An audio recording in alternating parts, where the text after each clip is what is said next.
Good afternoon, children. Good afternoon, ma'am. Previous period, we discussed about cilia and flagella, centrosomes and centrioles, a detailed explanation of their structure and functions we covered. Now, next topic for today is nucleus. We are going to learn in detail about nucleus. And in prokaryotic and eukaryotic cells, or we categorize prokaryotes and eukaryotes based on their nuclear region that we already discussed in the beginning. And in eukaryotes, they have got a well-developed nucleus with a proper nuclear membrane. Whereas in prokaryotes, they don't have any such nucleus. Instead, they have an undefined nuclear region consisting of nucleic acids. And you call this region as nucleoid. So let us learn about nucleus in eukaryotes. The different parts and the functions performed by the nucleus we learn.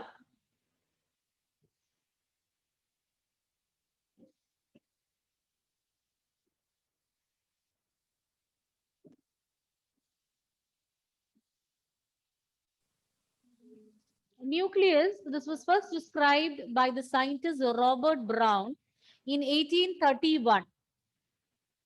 The nuclear material was stained by basic dyes. It was given the name chromatin by Fleming. You know that inside the nucleus, there are some thread-like structures. You call it as chromatin fibers. So that chroma itself indicates some colored body.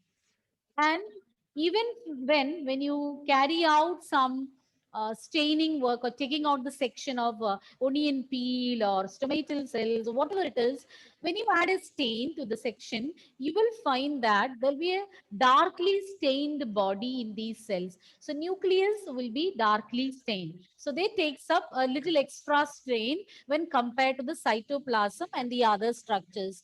So the nuclear material, it gets stained by basic dyes which are basic in nature, alkaline dyes. Then this was given the name chromatin by the scientist Fleming. The structure was first described by Robert Brown, but the name chromatin was given to the stained nuclear material by Fleming. Usually in a cell, only one nucleus will be present, but there are cells with several nuclei, about multi-nucleated muscle cell and all you have learned in lower classes. So some of the cells, they have more than one nuclei, whereas usually we can say only one nucleus is present in a cell. Some mature cell such as the RBCs of mammals and the sieve tube cells of vascular plants, they lack nucleus. Even though there are some cells with more than one nucleus, some cells are without nucleus also. Examples, RBC of mammals. So in the beginning, when the RBC is being formed, they have nucleus, but later they disappear or they get disintegrated. And then even in sieve tube cells, you know, they are assisted by companion cells, and sieve tubes also nucleus is absent, but they are regulated by the nucleus present in the companion cell. So these are some examples for the cells which are not having a nucleus. Once again, the structure is first described by Robert Brown, but the name chromatin was given to the stained nuclear material by Fleming. Usually in all the cells, there will be one nucleus, but at times nucleus can be absent or there can be more than one nuclei also. And RBC of mammals and sieve tubes in vascular plants are two such cells where nucleus is absent. Nucleus is covered by an envelope, a membrane. You call it as nuclear membrane or even nuclear envelope. So it will separate the nucleus or the nuclear region from the cytoplasm. Nucleus is separated from the cytoplasm by means of a nuclear envelope or a nuclear membrane. It is a double layered membrane. It's a double layered membrane with a perinuclear space, with space in between, and that can be between 10 to 50 nanometer. And perinuclear space The function is it will act as a barrier between the materials present inside the nucleus and that of the cytoplasm. Definitely, there are ways by means of which exchange of nuclear and cytoplasmic materials take place, but these perinuclear space, the space in between the two membranes, they will help, they'll act as a barrier between the materials present in the nucleus and that of the cytoplasm. And in between, so if you can see the figure also, the nuclear membrane, it's not continuous. At times it is getting interrupted. So here and there, some openings you can find.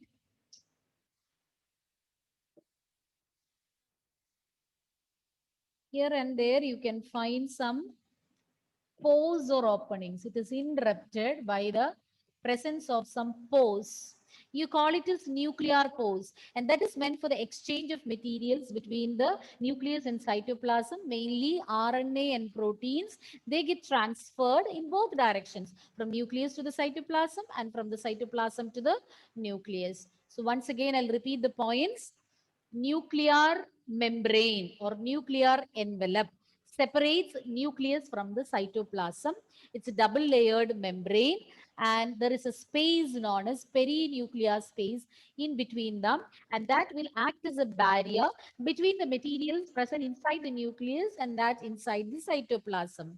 And nuclear membrane has some pores, some openings are there, or you can say nuclear membrane is porous. And through these pores, exchange of materials will take place between the cytoplasm and the nucleus. And mainly the substances exchanged are proteins and also RNA. Shall I proceed to the next slide? Yes, ma'am. For that also, Yes, ma'am. okay. Now, next part, nucleoplasm or nuclear matrix. So just like cytoplasm is present inside the cell, inside the nucleus, you can see nucleoplasm or nuclear matrix. This matrix.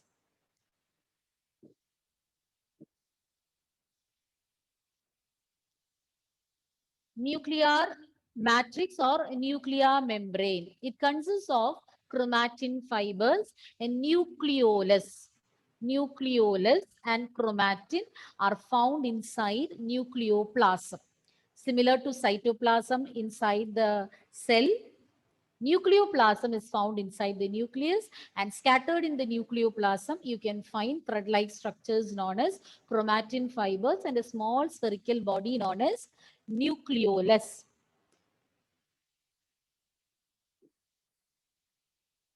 Nucleolus is a site of active ribosomal RNA synthesis. There are different types of RNA: ribosomal RNA, messenger RNA, transfer RNA. So ribosomal RNA is the one which is found in ribosome. So these are the sites of active ribosomal RNA synthesis. And it is not covered by a membrane, and these its contents are continuous with that of the nucleoplasm, because only if there is a membrane, only if the nucleolus is surrounded by a membrane, it will be separated from the rest of the contents of nucleoplasm. But here, the nucleoplasm and present in the nucleoplasm, you can find nucleolus. But nucleolus is not covered by any membrane. So the contents of the nucleolus are continuous with that of the nucleoplasm. Hope you understood the concept. Because if there is any membrane, it will separate the contents of nucleolus from the nucleoplasm. So no such membrane covering nucleolus. So the contents of nucleoplasm will be continuous with that of the nucleoplasm. Then chromatin. Chromatin, these are a network of fiber-like structures, nucleoprotein fibers. As you can see in the figure, so many thread-like or coiled network of threads you can find, and these are found in the interphase nucleus. So now you haven't learned about interphase. Interphase is the resting stage between cell division. So our next chapter is about cell cycle. So in the cell cycle, you will learn what is interphase. So interphase is a stage between two cell divisions. So when the cell is about to divide, these chromatin fibers will change its form. Its shape will change. So when a cell is not undergoing division, they will be seen as an entangled mass of thread-like structures. But when the cell is about to divide, But when the cell is about to divide, these structures get condensed and form thick structures known as chromosomes. Till then, it will be remaining as a coil or entangled network of threads. You call it as chromatin fibers. This is chromatin fibers, whereas at the time of cell division, they will change into condensed structures known as chromosomes. So these are the two structures present in nucleoplasm.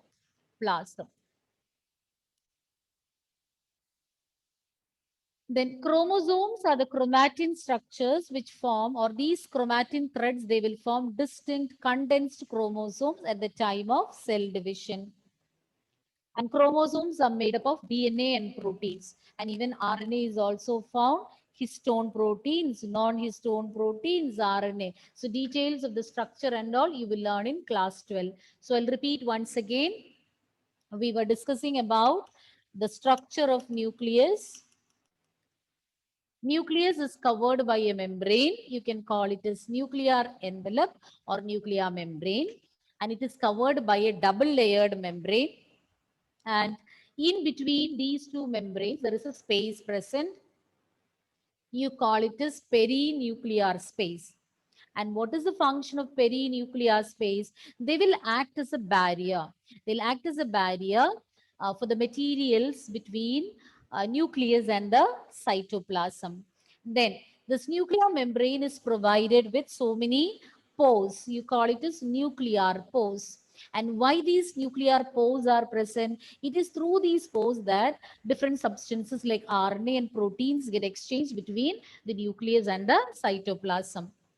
Then we learned about a substance which is present inside the nucleus. You call it as nucleoplasm or nuclear matrix. What do you call it? Nucleoplasm or nuclear matrix. And it is consisting of chromatin and also nucleolus. And what is the role of nucleolus? Nucleolus is a small spherical body which play a very important role, or it acts as a site of ribosomal synthesis, and it is not having any membrane covering. Because of that, the contents of the nucleoplasm are continuous with that of the nucleolus, or vice versa. Then, apart from that, scattered in the nucleoplasm, you can find so many thread-like structures. You call it as chromatin fibers. And at the time of cell division, so normally when the cell is not undergoing division, they'll remain as these fiber-like structures. But when the cell is about to divide, they get condensed and they form structures known as chromosomes. And chromosomes, they are made up of proteins. Two types of proteins are mentioned: histone proteins, non-histone proteins. And then it's having RNA and even DNA. DNA, histone proteins, and non-histone proteins, and RNA. A human cell has 2-meter long thread of DNA, and this is distributed among the 23 pairs of chromosomes. So 2-meter long thread DNA, and in each cell we have 46 chromosomes. So this 2-meter long thread of DNA includes the entire 23 chromosomes. So distributed among the 23 pairs of chromosome, a human cell has got almost 2-meter long thread of DNA. And a chromosome. So as you can see in the picture, there is a constriction almost at the near to the middle, a primary constriction known as centromere. Hope you can find the centromere. There is a constriction. So slight change in its appearance when it comes.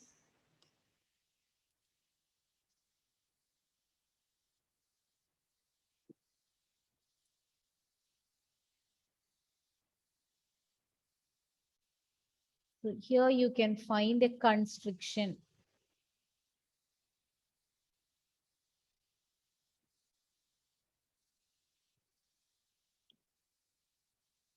Here there is a constriction you can find, and that is known as centromere.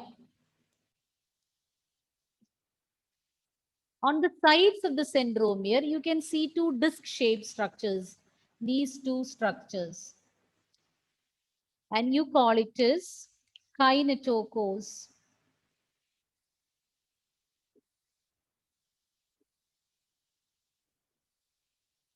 So these two structures are known as kinetochores. So a primary constriction is found in each chromosome. You call it a centromere. And on the sides of the centromere, you can see disc-shaped structures known as kinetochores. So here also you can find, and centromere is that constriction. So this primary constriction, because why it is mentioned primary constriction, in some cases a secondary constriction also arises. We will learn about that. So this primary constriction found in each chromosome is known as, because when it reaches there, there is some one curve you can find. A constriction is developed, and that you call a centromere. On the sides of the centromere, disc-shaped structures are found. You call it as kinetochores. Based on the position of the centromere, you can categorize chromosomes. So there are different types of chromosomes based on the position of the centromere. Where are these centromeres present? Is it in the center or towards one side or closer to the middle region? So depending upon that, there are four types of chromosomes. We'll start with the first one, metacentric chromosome. Here the chromosome, in these chromosomes, centromere will be located in the middle. So when the centromere is located in the middle, children, you are following or not? Yes, ma'am. Complete silence on the other side. No doubts. That's why I asked. Okay, this is known as centromere, the primary constriction region. So this is metacentric. You can see it is in the middle region. So both the arms will be of equal length. So when the centromere is in the center or in the middle, both the arms, this arm and this arm will be equal in length.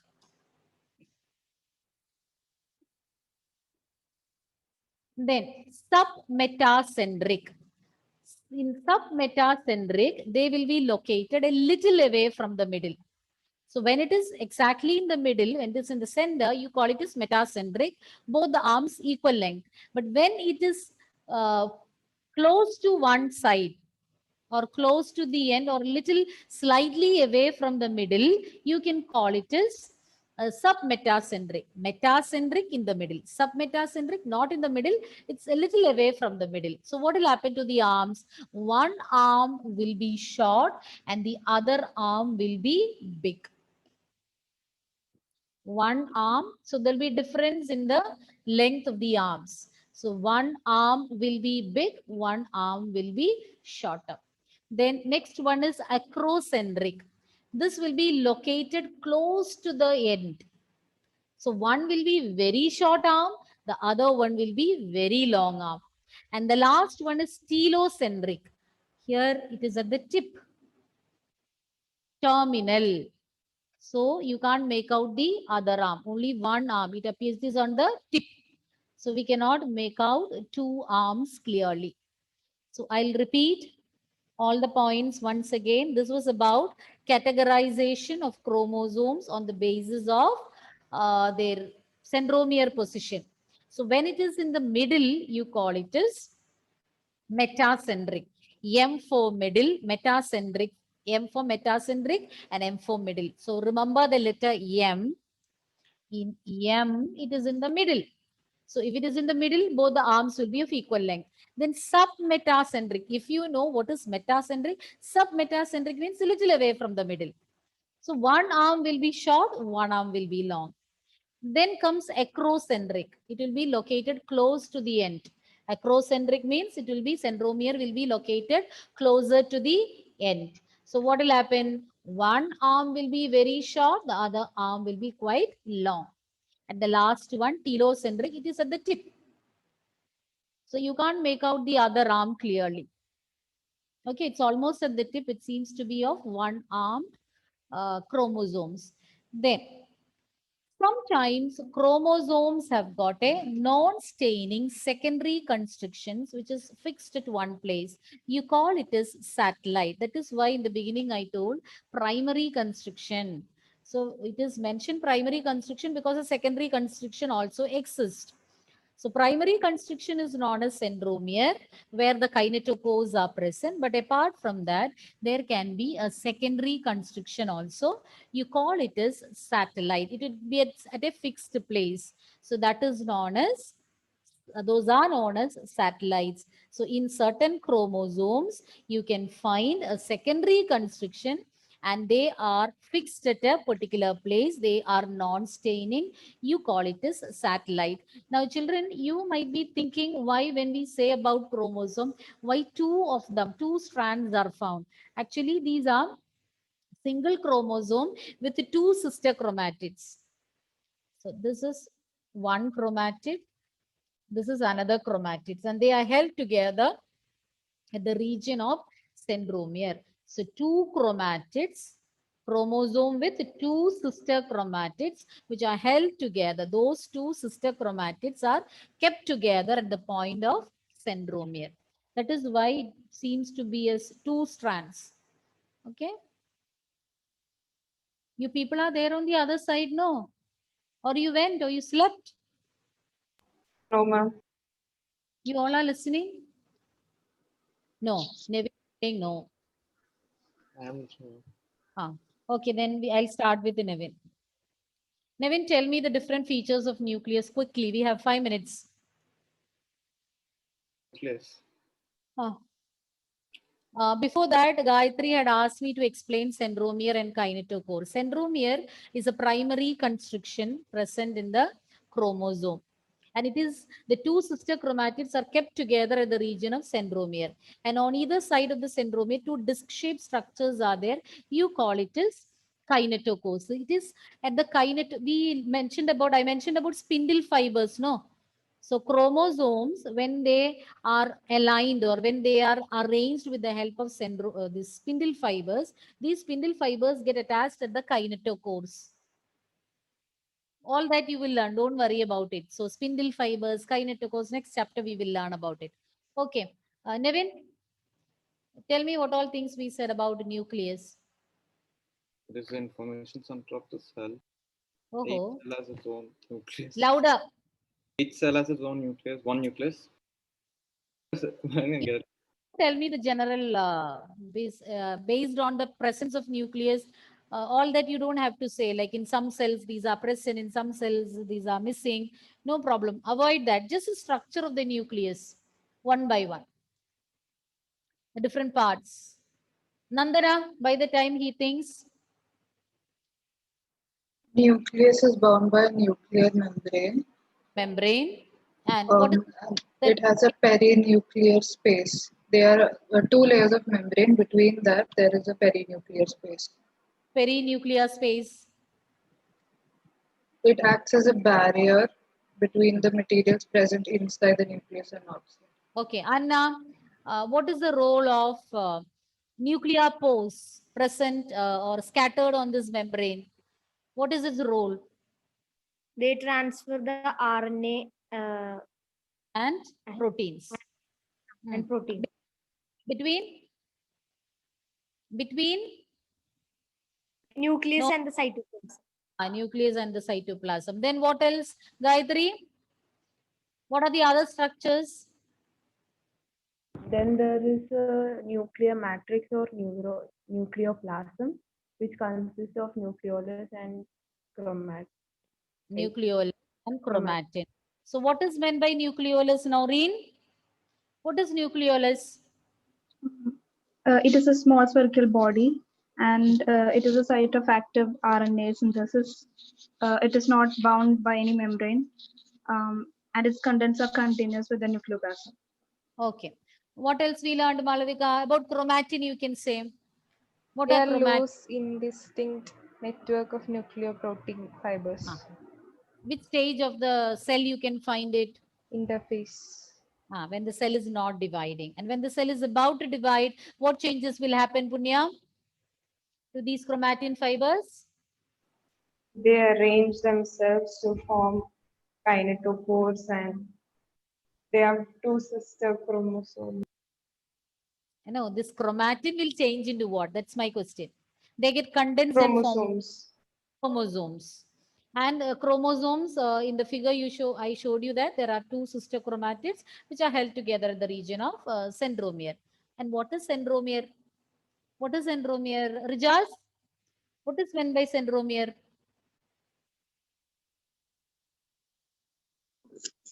It is a primary construction and Present in the chromosome with the help of which the sister chromatids are attached.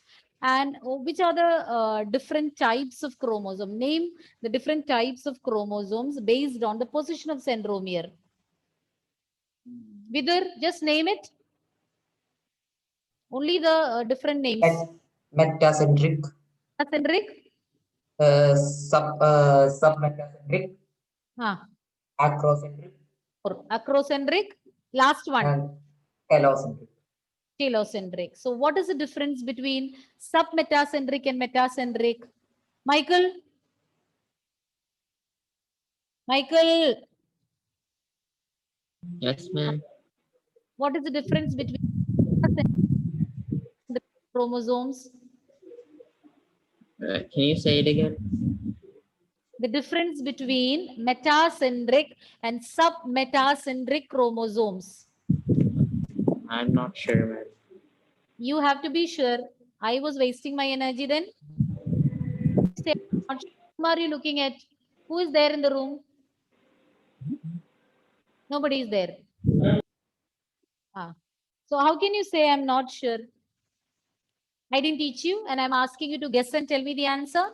I wasn't paying attention, ma'am. Was it? I wasn't paying attention. Listen. If I can get some tablets which will make you concentrate more, then I can ask you to meet a doctor and get prescribed for that. What is the solution? Which class are you studying, Michael? 11th, no? You want somebody's compulsion to listen to the class? At least you should feel that a person is wasting his or her energy to make me understand or to make us understand. For 5 minutes, we will listen. That is why the